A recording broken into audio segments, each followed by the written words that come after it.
Hello fans, and welcome to another video from my series Quick Thoughts On, in which I talk about different stories from different Star Trek TV shows. This video will be about the next episode aired from the second season of classic Star Trek, called The Trouble with Tribbles. And these are my honest opinions about it. This episode was the very first sell by then young starting author David Gerald, or Gerald David Freeman if you prefer people's real names. These days he's a well-known and respected science fiction author who wrote, for example, the Star Wolf trilogy, a former freelance columnist for magazines like Starlog, a producer, executive producer, voice actor, and writer for TV shows like Babylon 5, Land of the Lost, The Real Ghostbusters, or Star Trek The Next Generation. But back in 1966 he was a young fan who desperately wanted to write for that new sci-fi show called Star Trek. Maybe you heard about it. He pitched to Gene Coon, the producer, several ideas, and the one which Coon liked the most, called A Fuzzy Thing Happened to Me, was chosen to be filmed for the second season. This episode is also the first true comedy done for Star Trek and shows us that basically anything is possible. One week you can see an episode filled with interesting philosophical questions and discussions, and next week you can see an episode where Captain Kirk is bombarded by little furry fluff balls. And the strange thing is that both kinds of episodes will work.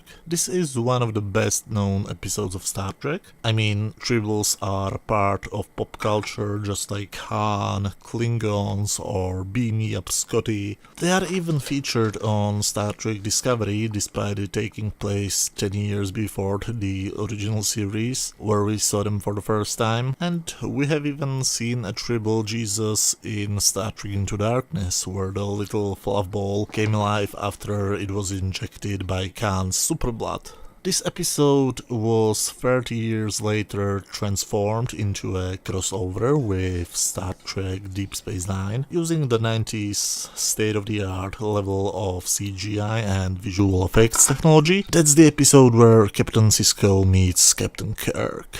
This episode is also the first one in which we see a space station, the station K7, which was, by the way, released as a model by Eaglemoss last year. According to Gerald, he in one draft moved the action down to the planet because he thought that they won't have the money to do it, but Coon requested him to return the station back to the script because they were actually searching for a long time for a reason to build a space station model. As every prop and model, the model of the K7 station was later reused as different stations, but that's a story for some of the future videos.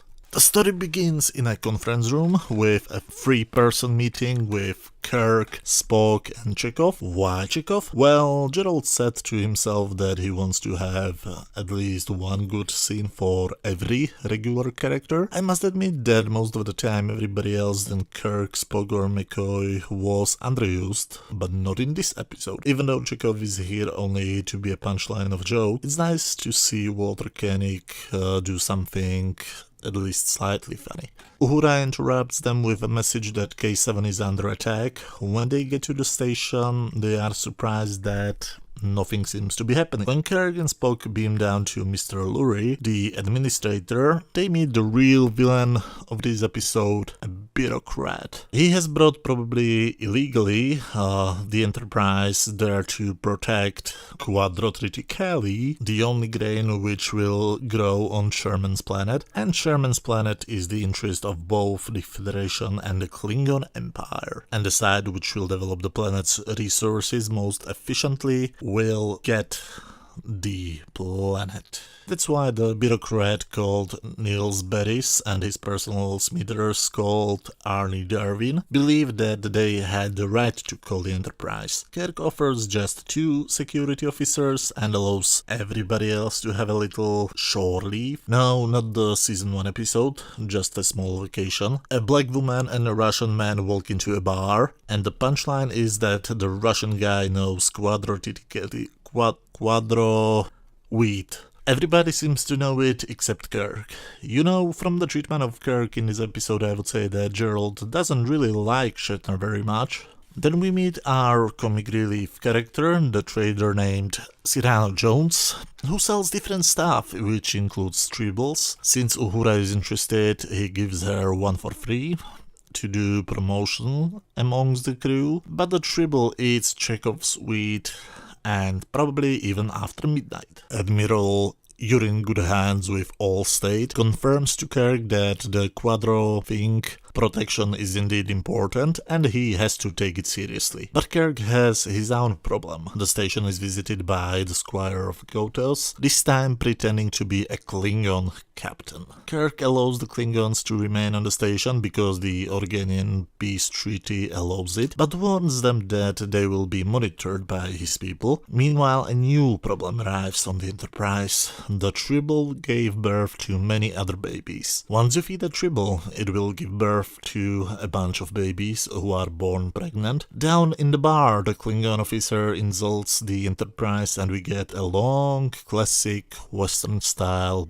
bar fight. And you see how much did the stuntman enjoy shooting it. The Enterprise meanwhile is literally flooded with Tribbles. They are even in food replicators and Kirk desperately wants to get rid of them. But then they realize that the same thing must be going down on the station. When they get to the storage compartment, Kirk asks them to open the door. After opening it, the most famous scene in this episode happens and tons of Tribbles fall on Kirk's head. Spock and McCoy find out that most of the Tribbles are dead or dying and everybody is shocked by it. Even Lieutenant Leslie, who looks suspiciously good for a guy who died 2 episodes ago. And then we get to the climax of the episode. If this episode would be shot today, the episode would end with Kirk and the Klingon captain in a fistfight and the station would explode, but this climax contains mostly talking. We find out that the Tribbles like everybody